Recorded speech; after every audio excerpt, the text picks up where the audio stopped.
Splendidly, splendidly, splendidly, splendidly, splendidly. So, today, oh my god, is that another plane or is that the same plane? Okay, so today, I am doing a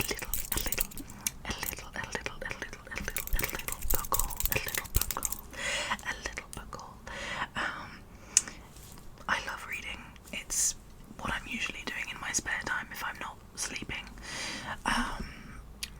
or making ASMR, although I've not been making any ASMR recently, and I do apologise for that.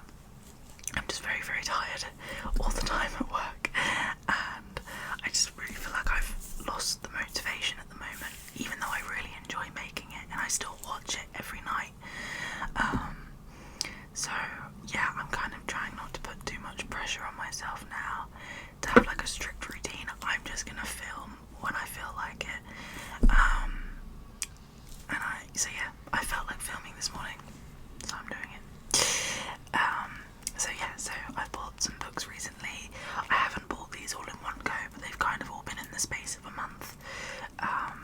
So I thought I would just save them up and do one big video for you. So just sit back, and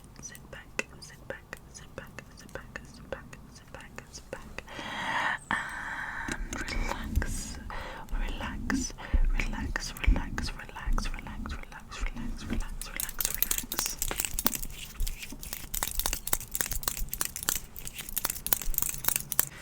Okay, so the first book that I'm picking up is a fairly new release. It's not so new anymore, but it was new when I bought it.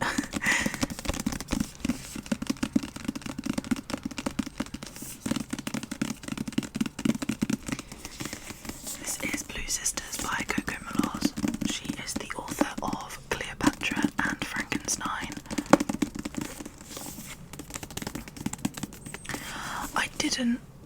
I wasn't in love with her first book. I did read it and I think I gave it like a 3.5 star. It was very well written, but I didn't really like either of the characters, so I didn't feel like I could really bond with them. I found them both quite insufferable, but I think that was the point of the book. They weren't meant to be likeable. But this is about 3 sisters who basically are living all quite separate lives, and they reunite into their family home, and I don't know, I think their differences come to light, and yeah, I haven't read it yet, so I can't really give a review. One thing about Coco Malaz, she does a great book cover. I just think they're so unique.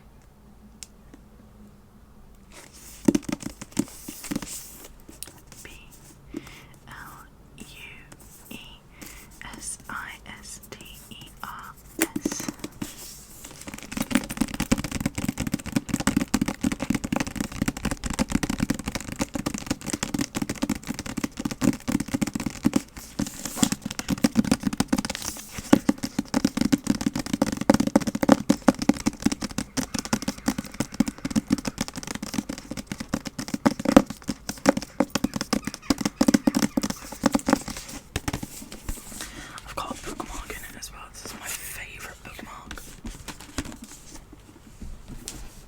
This is a new, but just a moment for the bookmark. It's a William Morris one.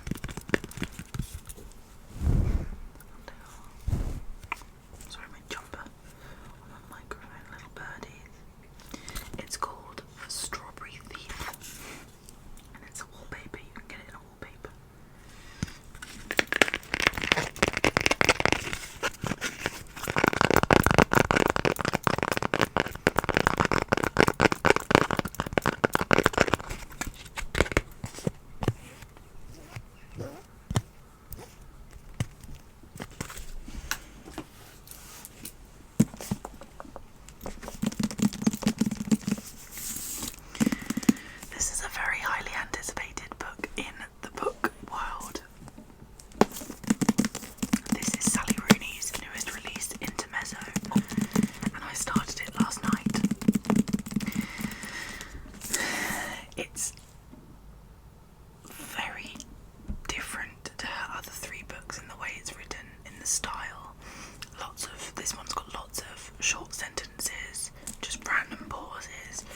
it's definitely going to take some getting used to. I literally only read one chapter last night because I was really tired, and I feel like it's a book where you really need to focus on, so I'm not sure. I've heard mixed reviews. I've heard a lot of people are struggling to get into it, but I think that's because of the writing style. It's so different.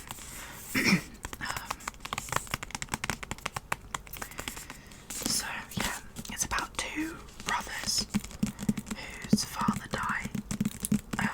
There's quite a big age gap between them. There's about 10 years between them, and they're both very different. One's very successful, and the other one is a lot younger, and he's a lot more, I don't know, kind of behind in life. So yeah, so it's just about their journey together, I think. But like I said, I've only read one chapter, so I couldn't really tell you where it's going at the moment.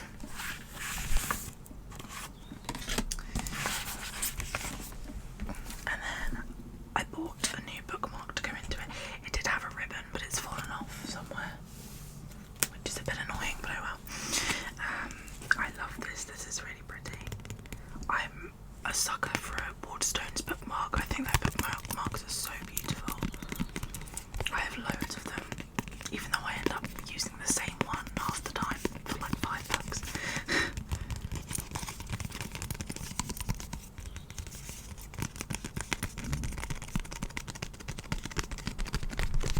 This is by Catherine Rao, and it's called Medieval Floral.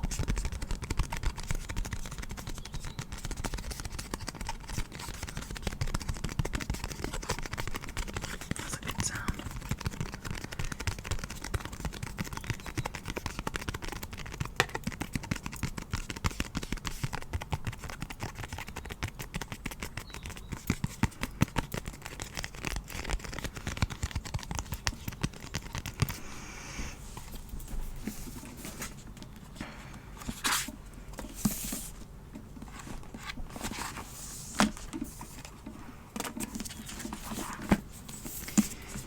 It's set in Ireland once again, like all her books are. It's set in Dublin.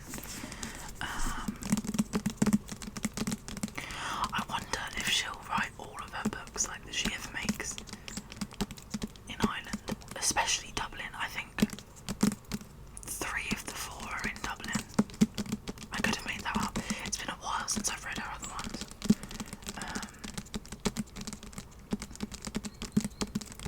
My favourite is obviously Normal People.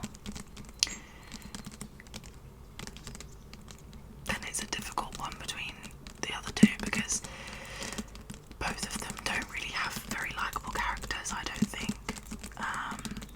Conversations with Friends is a bit more messy, so you could say it's a bit more entertaining. Whereas Beautiful World is kind of everyday life, you know. I quite enjoyed reading. I found it quite comforting, actually, Beautiful World.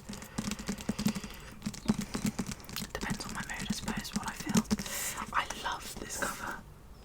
I think it gives me jazz vibes, you know, very bluesy. This is the back checkerboard, because the younger brother Ivan plays chess, so he's a professional, or he's a competitive chess player. So it's kind of the theme within the book, which is really cool.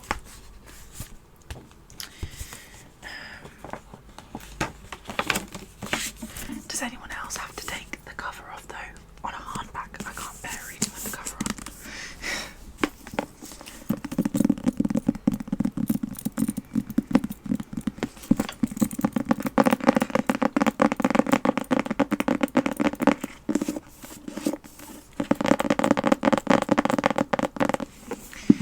This is David Nicholls' You Are Here. I don't know anyone that's read this. The reason I bought this was simply because Waterstones were advertising the hell out of it. It was on every table, like front table when you first walk in. It was in the shop window. So yeah, that's the only reason why I got it, to be honest. I got influenced. It's by the author of One Day, which I still haven't read. I've got it sitting on my bookshelf and I've not read it, but I have obviously watched the series. But I think this is supposed to be just quite heartwarming. I think the cover's really cool. It comes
Sako Yuzuki, translated by Polly Barton.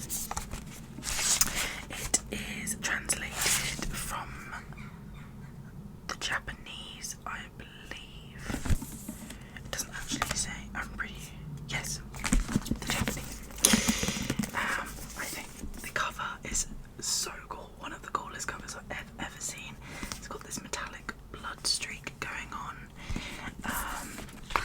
and it also came with a bookmark in it. It says, "There are two things that I simply cannot tolerate: feminists and margarine." So I don't know where this is going to go. Okay. Wow, this is quite a blurb. That is a blurb and a half right there. Gourmet cook Manaka Kaji sits in Tokyo detention house, convicted of the serial murders of lonely businessmen who she is said to have seduced with her delicious home cooking. The case has captured the nation's imagination, but Kaji refuses to speak with the press. That is until journalist Rika Mashida writes a letter asking for her recipe for beef stew, and Kaji can't resist writing back. Rika, the only woman in her news office, works late each night, rarely cooking more than ramen. As the visits unfold between her and Kaji, they seem closer to a masterclass in food than journalistic research. Rika hopes this gastronomic exchange will help soften the steely Kaji, but it seems that Rika might be the one changing. With each meal that she eats, something is awakening in her body. Might she and Kaji have more in common than she once thought? So yeah.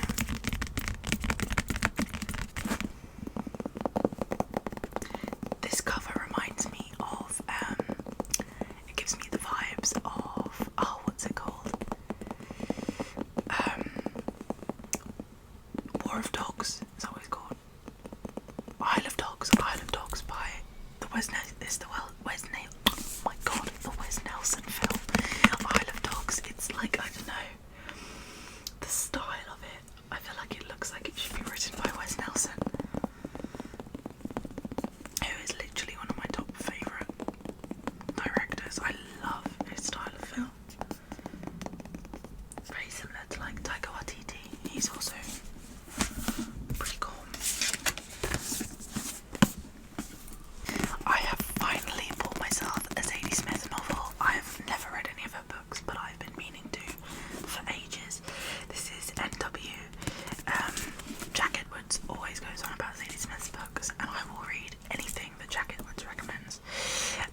or it's 2 stories per book.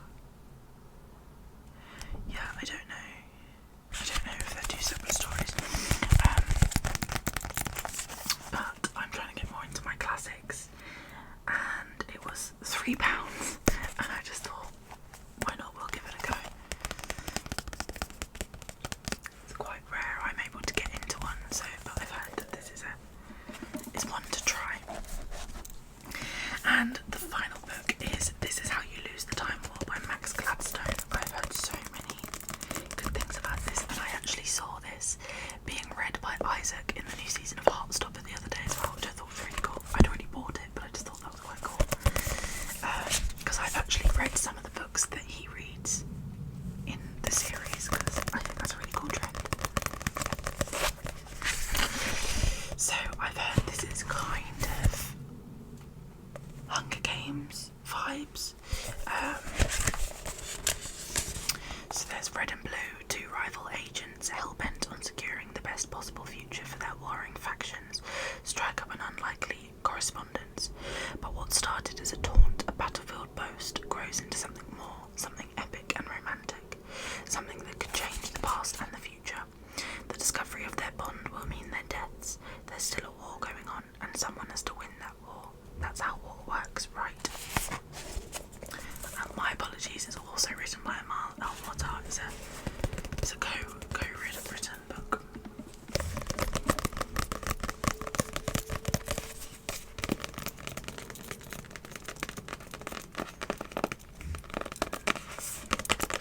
This is a pretty cool cover as well. It's like the birds are glitching.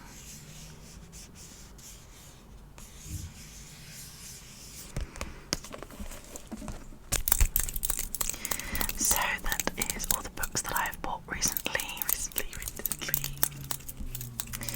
And it's got me really excited to read them again, because I've not looked through them in a while, and I've been in the biggest reading slump ever. I picked up Intermezzo last